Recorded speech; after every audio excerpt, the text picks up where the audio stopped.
નમસ્કાર, સ્વાગત છે આપનું ગુજરાત ફર્સ્ટમાં। હું છું આપની સાથે રાધા। બુલેટિનની શરૂઆત કરીએ બાદ સૌપ્રથમ મહત્વના સમાચારની। ઓડિશામાં અદાણી જૂથના અધિકારીની ધરપકડ।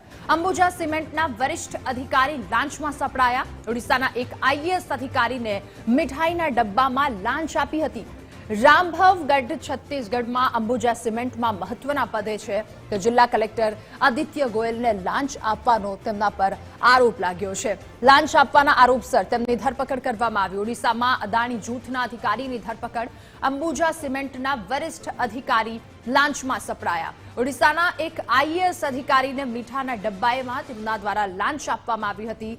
રામભવગઢ છત્તીસગઢમાં અંબુજા સિમેન્ટમાં મહત્વના પદે હતા।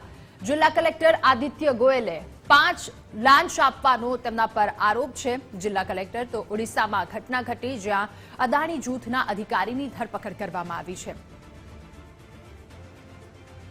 અને વધુ માહિતી મેળવીશું ન્યૂઝરૂમથી લાઈવ એસોસિએટ એડિટર ધર્મેશ વૈદ્ય આપણી સાથે જોડાયા છે। ધર્મેશ, અંબુજા સિમેન્ટના વરિષ્ઠ અધિકારી લાંચમાં ઝડપાયા।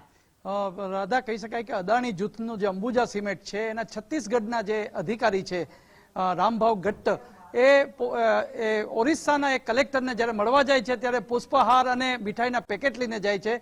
આ મીઠાઈના પેકેટમાં જેને કહી શકાય કે રૂપિયા હતા અને લાંચના આરોપસર આ અદાણી જૂથના અંબુજા સિમેન્ટના જે ઉચ્ચ અધિકારી કહી શકાય છત્તીસગઢના એમની ધરપકડ કરી છે અને કાર્યવાહી હાથ ધરી છે। સૌથી મહત્વની વાત એ છે કે એક આઈએએસ કલેક્ટરને મીઠાઈ અને ફૂલ લઈને જ્યારે સત્કાર માટે જાય છે અને મીઠાઈના પેકેટમાં રૂપિયાની રકમ લઈને લાંચ આપવાના આરોપસર આ ધરપકડ થઈ છે।